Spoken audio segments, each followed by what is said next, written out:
Mesdames et messieurs, bonsoir, bienvenue dans la grande édition à la une de ce journal.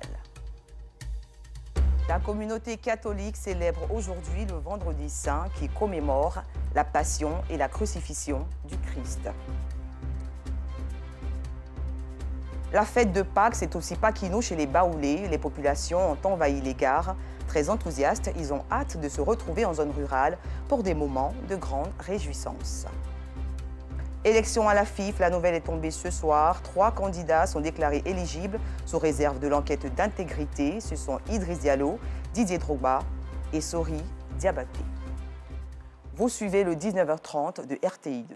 Comme annoncé en titre, la communauté catholique célèbre aujourd'hui le Vendredi Saint. Ils sont nombreux, ces fervents chrétiens catholiques qui ont tenu à vivre la passion du Christ. À la paroisse Saint-Pierre de Blocos et Saint-Jean de Cocody, la tradition du chemin de croix a été respectée. Notre reporter Colette Ilboudo s'y est rendue, suivant ensemble son reportage commenté par Ami Koulibaly.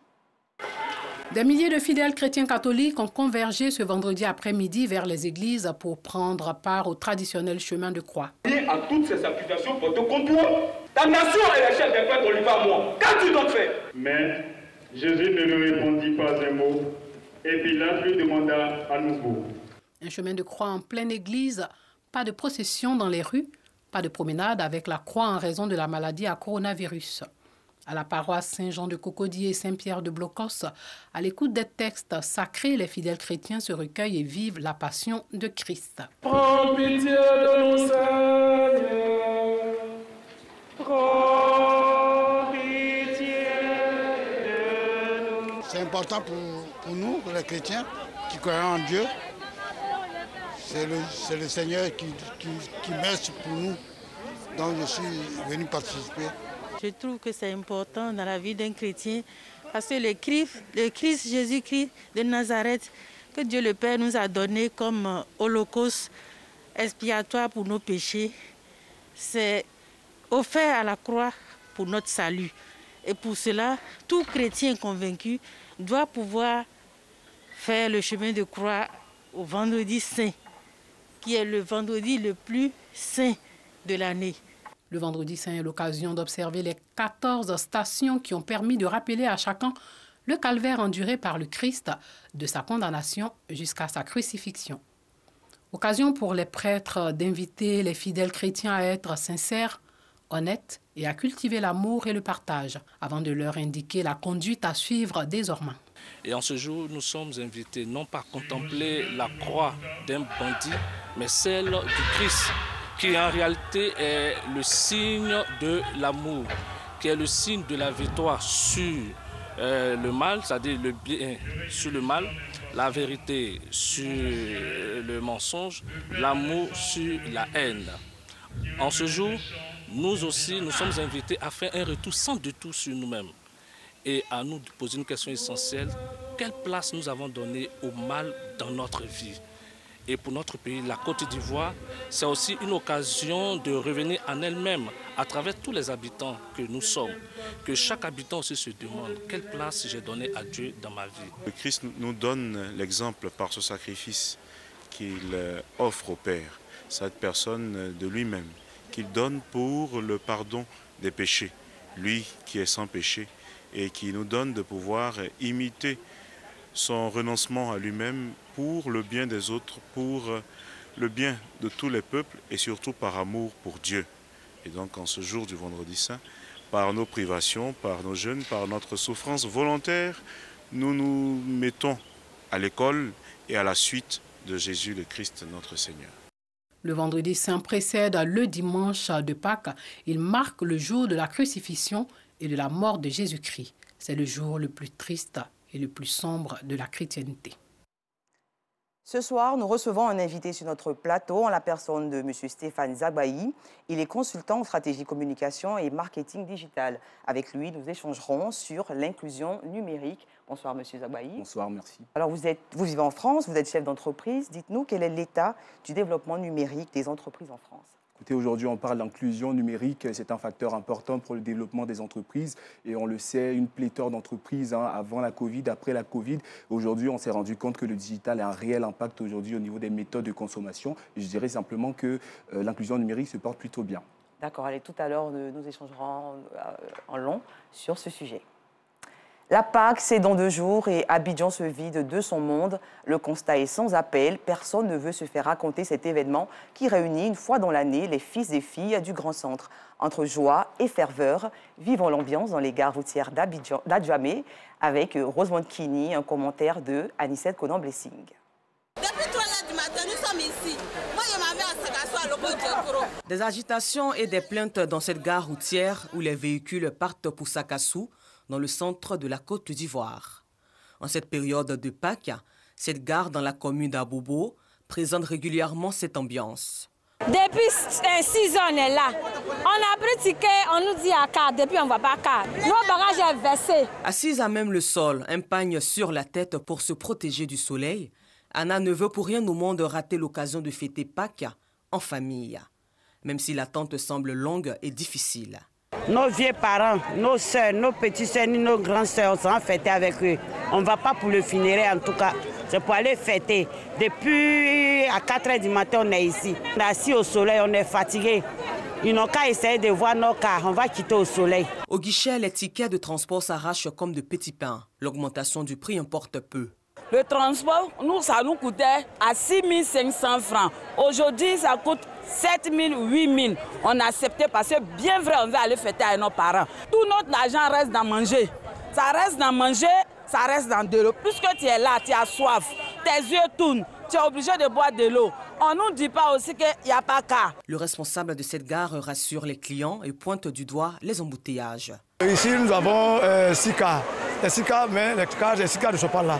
Il y a d'autres qui sont au travail Boaké là-bas, mais les 2 cars qui sont ici, c'est eux qui font la liaison. Le deuxième départ, c'est le 2 d'embouteillage. Il doit quitter jusqu'à Bobo pour venir. Si les cars étaient là, bon, ils partaient, mais le fait qu'ils attendent, bon, ils ne sont pas trop contents. Ils attendent, ils sont venus très tôt, c'est vrai, ils ont raison. Non loin de là, dans cette gare routière, pas assez d'affluence. Ces voyageurs attendent tranquillement les heures de départ dans une salle. Je vais à Yamsoko pour la fête du Pâques. Je suis là depuis 11h. Le départ, je crois bien, il est à midi ou bien 13h. Je vais sur Boaké. L'année passée avec du monde, mais cette année suivie, mais je ne vois pas assez d'hommes. Il y a une différence. Les bagagistes de leur côté entreposent les bagages dans les cars de transport. Toute cette organisation est due aux dispositions prises par les responsables de la gare routière. Pendant la période de Pâques, pour permettre aux cars de sortir rapidement et qu'on puisse les récupérer l'après-midi, on va commencer tôt. On a ouvert le guichet à 3h du matin et les clients qui venaient, on a commencé à encaisser. On a formé encore les chauffeurs, on a augmenté le nombre de chauffeurs, on a augmenté encore le nombre de contrôleurs et le nombre de chargeurs. Pour ce qui concerne le véhicule, notre direction nous a gratifié d'un bon nombre de cas. 13h30, nous quittons les lieux, tout en espérant que ces milliers de voyageurs pour la fête de Pâques effectueront leur voyage. Les candidats à la présidence de la FIF sont connus sous réserve de l'enquête d'intégrité. Ce sont Idriss Diallo, Didier Drogba et Sori Diabaté. Pour rappel, l'élection à la présidence de la FIF se tiendra le 23 avril prochain. Mois de jeûne et de recueillement, le Ramadan est aussi une période de partage et de solidarité. S'inscrivant dans cette dynamique, l'honorable Lassina Ouattara dit l'ASPR, député de la circonscription de Korogo commune, est aux côtés des familles à faible revenu de la commune d'Abobo. Une présence pour leur traduire la solidarité du chef de l'État à travers des dons en vivres. Nous sommes garés. Sans activité depuis la perte de l'une de ses jambes, c'est ici, devant cette cour située dans le quartier d'Abobo derrière Aïe, qu'Assita passe ses journées. En ce mois du jeûne musulman, l'unijambiste reçoit la visite de Lassina Ouattara, député de Korogo commune. Une visite avec des vivres pour lui témoigner le soutien du chef de l'État en ce mois de pénitence. Les mots me manquent pour l'action qu'il vient de poser. J'avoue que je ne m'attendais pas à ça. C'est un ouf de soulagement pour moi, surtout en ce mois de jeûne où il y a beaucoup de dépenses. Merci au président de la République. Merci d'avoir pensé aux pauvres que nous sommes. Comme elle, ce sont plusieurs familles à faible revenu des quartiers et sous-quartiers d'Abobo qui ont été visitées par Lassina Ouattara, dit l'ASPR. D'Abobo derrière Aïe à Kennedy, en passant par Clocha et PK18, à chacune des étapes, l'émissaire du chef de l'État a offert des vivres pour soulager des familles. On a dans le mois de Ramadan, bon, il y a beaucoup de dépenses. Bon, c'est pas facile, hein, mais c'est qu'il a fait après avec son président. Je vous prends Dieu pour vous remercier beaucoup. Où il a levé l'argent là, il y en a quand même beaucoup là-bas. Cette action sociale n'est pas la première du genre. Chaque année, à la même période, Lassina Ouattara traduit la solidarité du chef de l'État aux couches défavorisées à travers des dons en vivres. Quand le président fait les dons, fait aux imams, mais vous savez, tout le monde ne peut pas recevoir ces dons. Et nous qui sommes auprès du président de la République, il nous appuie derrière pour qu'on puisse rentrer dans les quartiers précaires pour donner de quoi à nos parents. Il faut que nous, on se lève pour aider notre ministre, Maman Kandia Kamara, le ministre d'État, parce que ce n'est pas facile à Bobo. Outre les familles, l'émissaire du chef de l'État a aussi sillonné les grandes artères de la commune d'Abobo pour offrir des kits alimentaires aux transporteurs en vue de la rupture du jeûne. Entamée à Abobo, la caravane de solidarité va se poursuivre à Korogo, dans le nord du pays. Le Conseil suprême des imams, des organisations et des structures chiites de Côte d'Ivoire a procédé à l'inauguration de la mosquée Aboubakar As-Siddiq le vendredi 1er avril dernier dans la commune de Yopougon. Abdoulaziz Guira pour plus de détails. La mosquée Aboubakar As-Siddiq, située à Yopougon, au quartier millionnaire, ouvre officiellement ses portes. L'inauguration s'est faite ce matin à l'issue d'une cérémonie de réjouissance organisée par les fidèles musulmans du quartier. Je suis très content, très fier de l'organisation de cette manifestation. Et surtout, l'engouement que la population a eu, ça allait dans mon cœur. Le propriétaire de la mosquée, qui est Imam Samassi, il a un fils qui est hors du pays, qui a embatté le pas, qui a dit à son père qu'il va faire la mosquée en Galles. Dieu merci, dès qu'il a commencé, les bonnes volontés sont venues partout. Une occasion pour Imam Traorézian d'inviter les fidèles de la mosquée à la cohésion. Pendant notre intervention, il y a eu des différents points. Donc en résumé, c'est la cohésion sociale d'abord, au niveau des musulmans, au niveau de la mosquée. C'est le lieu où les musulmans doivent se retrouver et s'unir. La cérémonie a bénéficié du soutien d'Adama Diawara, ministre de l'Enseignement supérieur et de la Recherche scientifique. Le ministre de l'Enseignement supérieur, le professeur Adama Diawara, est un homme religieux, est un homme de foi. Donc, tout ce qui touche à la religion, qu'elle soit musulmane ou chrétienne, le ministre sera profondément préoccupé et touché, et donc est toujours avec Dieu de la commune de Yopougon. Cette rencontre a pris fin par des bénédictions de Moussa Fadiga, président du Conseil suprême des imams, des organisations et structures sunnites de Côte d'Ivoire. À l'international en Guinée, le RPG, Rassemblement du peuple de Guinée, parti de l'ex-président Alpha Condé, a annoncé jeudi soir la suspension de sa participation aux assises nationales. Cette décision sonne comme une réponse de protestation contre la détention de plusieurs responsables du parti. En Afrique du Sud, la barre des 400 morts a été atteinte. Des pluies torrentielles qui s'abattent dans l'est du pays depuis le 9 avril dernier continuent d'alourdir le bilan qui jusqu'à hier était de 300 morts. Cette situation a poussé les autorités sud-africaines à décréter l'état d'urgence. Des affrontements entre manifestants palestiniens et policiers israéliens ont éclaté à l'esplanade des mosquées à Jérusalem. Les premières heures sur place depuis le début du Ramadan. Le bilan, une centaine de blessés palestiniens qui ont été transférés dans des hôpitaux de Jérusalem et des dizaines d'autres traités sur le lieu de combat. De son côté, la police israélienne fait état d'au moins 3 blessés dans ses rangs. Nous revenons avec notre invité, M. Stéphane Zagbaï. Dynamique doit être une organisation qui ne veut pas mettre la clé sous le paillasson. Dans cette perspective, elle est appelée à innover. Plusieurs possibilités s'offrent à elle, dont le segment du numérique. Et avec vous, nous échangerons sur l'inclusion numérique. De façon pratique, dites-nous, qu'est-ce que c'est que l'inclusion numérique? Exactement, vous l'avez dit tantôt au début, l'inclusion numérique, c'est un processus par lequel on inculque les valeurs du digital, justement pour s'insérer dans le tissu social, économique et politique.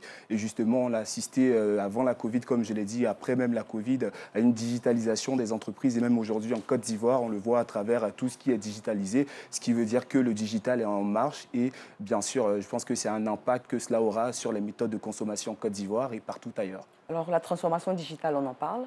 Oui, la transformation digitale, c'est vraiment le processus aujourd'hui. Hein, tout le monde, que ce soit en Côte d'Ivoire ou à l'international, les entreprises aujourd'hui commencent à rentrer dans ce processus de transformation digitale, que ce soit au niveau des réseaux sociaux, des méthodes, des canaux. Et on sent très bien que c'est important de se positionner sur le digital à travers tous ces leviers qu'offre Internet aujourd'hui. Alors, quels sont les impacts justement de cette transformation sur les entreprises, sur la vie des entreprises? Sur la vie des entreprises, aujourd'hui, grâce au digital, on peut se positionner partout ailleurs. Étant en Côte d'Ivoire, on a la possibilité de communiquer, de toucher une cible extérieure. Et on le voit également dans certaines entreprises où ils intègrent des méthodes de communication qui permettent de gagner en temps, en heure et en productivité. Et ça, c'est cela l'impact du digital. Alors, c'est bien des avantages, mais il y a naturellement des inconvénients. Tout à fait, il y a des inconvénients, mais comme je l'ai dit, je prends toujours en exemple l'exemple du couteau. Tout dépend de l'usage qu'on en fait. Donc, c'est vrai qu'il y a forcément des avantages.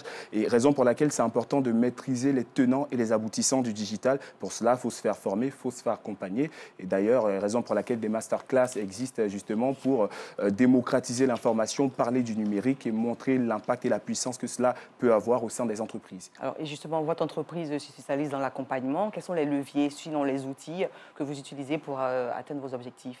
Justement, bien sûr, le digital, et comme je le disais, c'est important de démocratiser l'information, c'est important de former, d'expliquer les tenants et les aboutissants. J'organise des masterclass justement pour permettre à ces personnes de comprendre aussi l'impact du digital. Et par la suite, j'organise un événement qui s'appelle la Comal Day, qui a pour but de rassembler des entrepreneurs, des porteurs de projets, dans le but de créer cette synergie au niveau du réseau et de poser la problématique et de trouver des solutions pour le numérique en Côte d'Ivoire et partout ailleurs. Très belle initiative, nous vous encourageons. Alors merci d'être venu sur notre plateau.